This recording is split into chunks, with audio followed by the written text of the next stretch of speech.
Bonjour à tous, on se retrouve aujourd'hui pour les énergies du mois de décembre 2021. Alors, comme d'habitude, je procède avec deux oracles, un tarot, et je reprends l'arcane majeur que vous avez eu sur le tirage du dernier trimestre pour le mois de décembre. Voilà. Alors, comme d'habitude, je fais le tirage des 12 maisons astrologiques, et pour ce mois-ci, je vais vous proposer une nouveauté. Je vais vous proposer un prolongement sur le plan sentimental dans une vidéo à côté qui partira en fait. Je m'appuie sur le tirage des 12 maisons astrologiques et je l'approfondis dans une autre vidéo sur le plan sentimental. Voilà, donc vous aurez les vidéos, chaque vidéo d'un côté, tirage général d'un côté et tirage sentimental de l'autre. Voilà, donc là maintenant ce que je vais faire, je vous présente les énergies astrales. Et ensuite, je vous renvoie à chaque vidéo pour votre signe, que ce soit votre signe solaire, lunaire ou votre ascendant. Et éventuellement pour tout ce qui va toucher au sentimental, pour votre signe vénusien aussi, si vous le connaissez. Voilà, alors les énergies pour décembre 2021. Le soleil va commencer le mois de décembre en Sagittaire. Donc là, soleil en Sagittaire, on a les énergies de Jupiter, on a l'idée d'expansion, de prospérité, de joie, de chance. On a aussi peut-être pour certains le besoin de voyager physiquement ou même intellectuellement.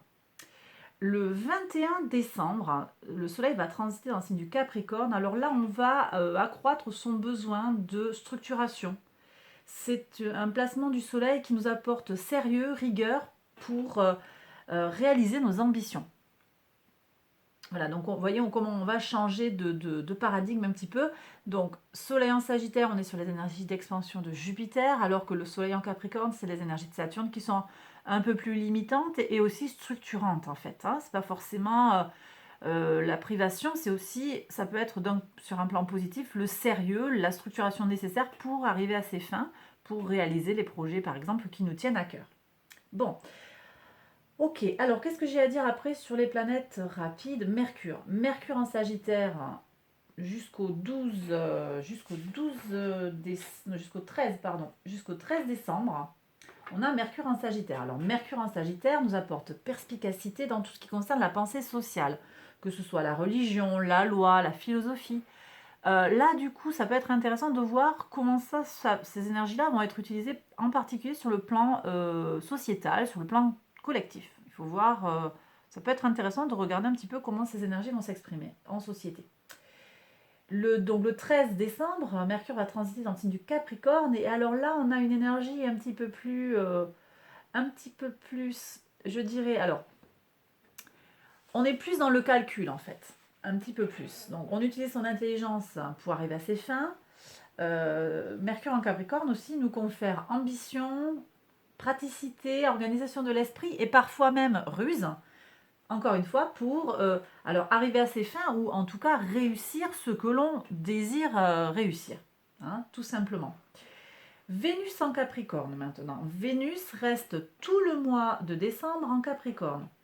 Je l'ai déjà dit pour le mois précédent, Vénus en Capricorne nous donne le goût pour les choses durables et solides. Elle accroît aussi nos ambitions. Ce qui est intéressant pour nous ce mois-ci, c'est que à partir du 19 décembre, Vénus prend un mouvement rétrograde. Et Vénus rétrograde ouvre une période de réflexion et d'introspection sur notre rapport au beau, au bon, au plaisir, aux possessions et à tout ce qui concerne nos ressources. Voilà. Donc c'est une nouvelle énergie là qui peut nous questionner vraiment sur notre rapport à nos ressources. On ira voir ce qui se passe dans Maison 2, ça peut être très intéressant d'aller regarder ce qui se passe sur chaque signe dans la Maison 2. Qu'est-ce que j'ai à dire de plus quand même sur ce mouvement rétrograde? Il aura lieu du 19 décembre au 29 janvier, donc ça va durer quand même un petit moment.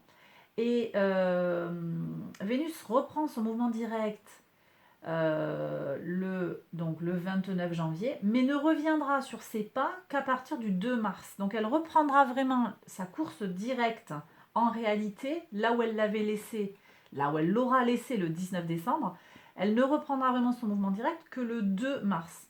Donc c'est intéressant de voir qu'il y aura toute cette période de latence aussi qui va encore nous accompagner sur peut-être des évolutions sur le plan de la matière, sur le plan des ressources. Il y a quelque chose qui peut se jouer là Donc tout le début de l'année 2022. J'ai peut-être dit 2021 et c'est une erreur. Je ne sais pas si... Voilà, donc bien sûr, on sera en 2022. Voilà. À voir un petit peu comment ça va se décliner, même sur les tirages du premier trimestre de l'année 2022. Bon, Vénus. Ok, ça c'est Vénus. Mars maintenant. Mars est en Scorpion au tout début du mois. Donc je l'ai déjà dit, un Mars en Scorpion, c'est un positionnement fort de Mars. C'est un placement qui nous apporte une énergie puissante pour faire face aux situations difficiles. Ça, c'est quand même fort. Attention aux accès de colère, attention quand même aux excès avec Mars. Hein. Puis Mars en Scorpion, donc je le dis, je le répète, c'est un placement puissant de Mars. Le 13 décembre, donc en même temps que Mercure, hein, le même jour en tout cas, un petit peu avant, le 13, Mars va transiter dans le signe du Sagittaire. Alors là, de nouveau, vous voyez, comme avec Mercure, on va nous parler d'ordre social. On est dans des énergies qui nous poussent à agir sur l'ordre social. Donc pour moi, c'est à voir comment ça va s'exprimer en société. Ça peut être en France, hein, mais ça peut être ailleurs sur la planète. Je suis curieuse de voir comment ça va s'exprimer. Parce que cet ordre social, c'est Mars quand même, hein, qui va juste venir de sortir du Scorpion. On va agir dessus, mais pour le meilleur ou pour le pire. À voir. C'est à voir tout ça. À voir comment ça va s'exprimer. Bon. Qu'est-ce que j'ai encore à vous dire? Alors, sur les planètes rapides, j'ai terminé. Bon. Alors, je passe à Saturne et Jupiter. Bon, alors Saturne ne va pas changer de positionnement, on est toujours sur Saturne en Verseau. Saturne en Verseau nous apporte organisation, concentration mentale, ça peut apporter aussi des idées conservatrices sur le plan du collectif. Hein, le Verseau représentant tout ce qui est collectif, tout ce qui est social. Bon, alors Jupiter, par contre, Jupiter alors, sera en Verseau également tout le mois quasiment hein, tout le mois de décembre. Donc ça nous apporte de la chance, mais aussi de la tolérance vis-à-vis des valeurs d'autrui.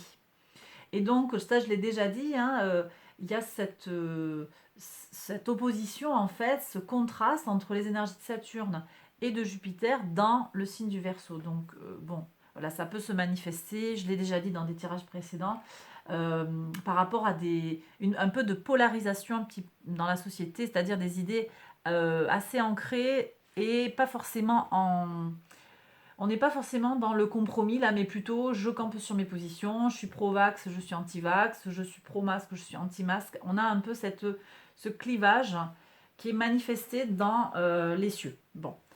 Alors, ce qui est quand même intéressant, c'est qu'à partir du 29 décembre, Jupiter va transiter dans le signe du Poisson. Et là, Jupiter dans le signe du Poisson, ça nous apporte des émotions profondes qui vont être basées sur la compréhension et la compassion.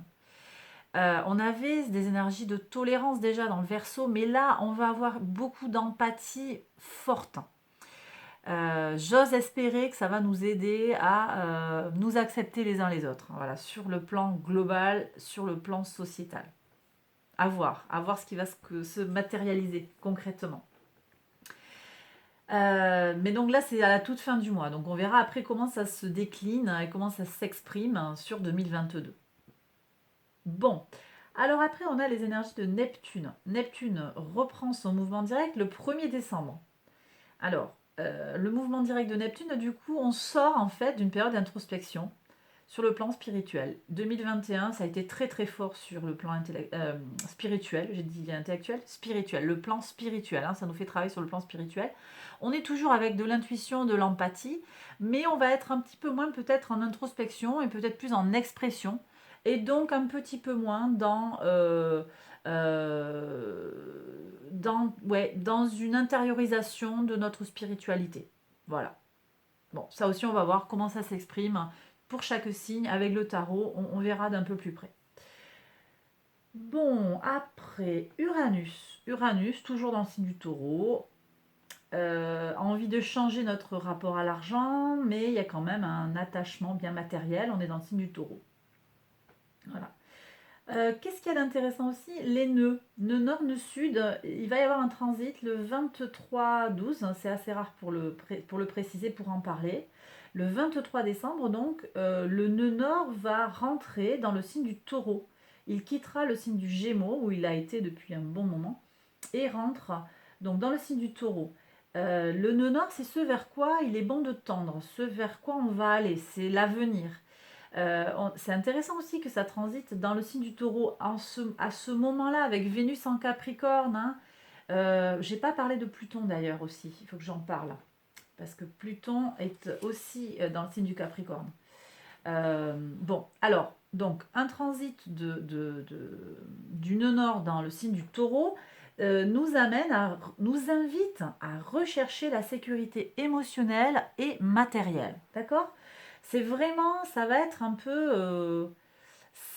C'est une invitation à ce vers quoi on nous conseille fortement d'aller. Et en face, le nœud sud, ce que l'on doit lâcher, ce qui correspond peut-être au passé, c'est l'hypersensibilité. Donc on aura le nœud sud en scorpion. Le nœud sud en scorpion, lâcher son hypersensibilité, peut-être sa colère et son désir de vengeance. Voilà, ce sont des invitations, vous prenez si ça vous parle, hein, bien sûr.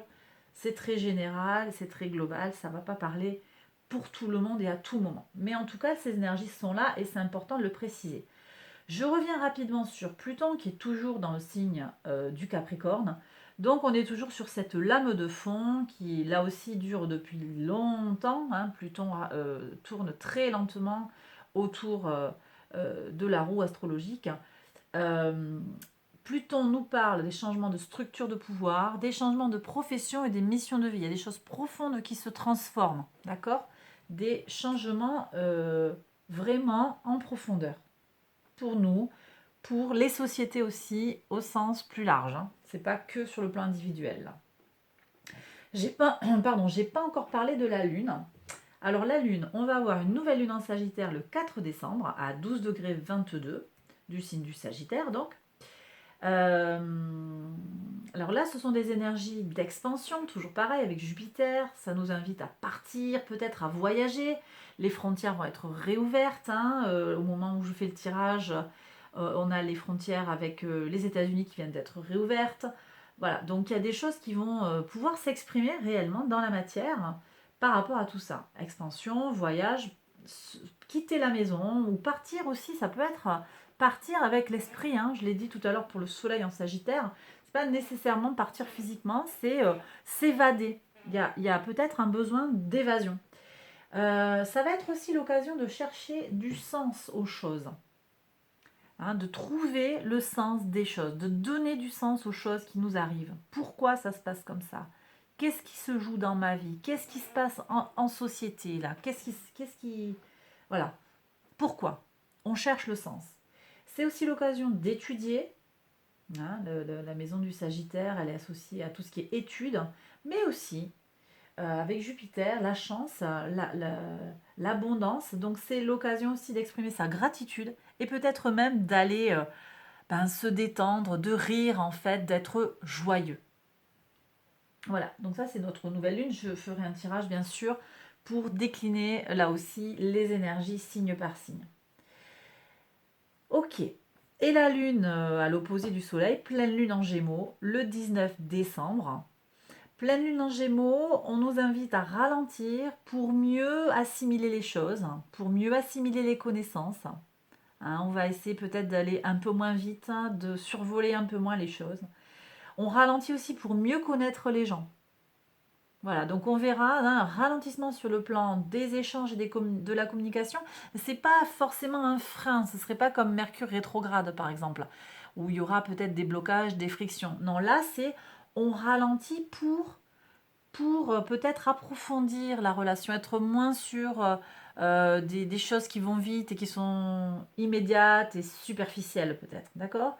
Ce sera une pleine lune très positive pour les Gémeaux, les Balances, les Verseaux et aussi les Lions, les Sagittaires et les Béliers. Voilà, donc signe d'air, signe de feu. Bon, ben voilà, je crois que j'ai fait le tour. Je pense que j'ai rien oublié au niveau des énergies astrales. Bon, ça se veut très général. Maintenant, je vais passer au tirage signe par signe.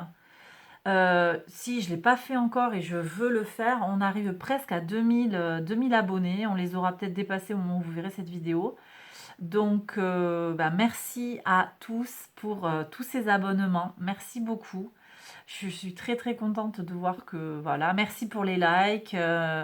Merci pour ouais, pour les vues aussi. C'est super. Euh, ouais, voilà. Vraiment, j'ai envie de vous partager ma joie. Voilà. Et je vous remercie vraiment du fond du cœur. Bah, j'espère que je vais continuer à vous proposer du contenu qui vous intéresse et qui vous parle. Voilà, donc écoutez, je vous embrasse, hein. Comme toujours, je vous embrasse très fort. Je vous invite à aller voir tout de suite les vidéos, signe par signe. Allez, à tout de suite.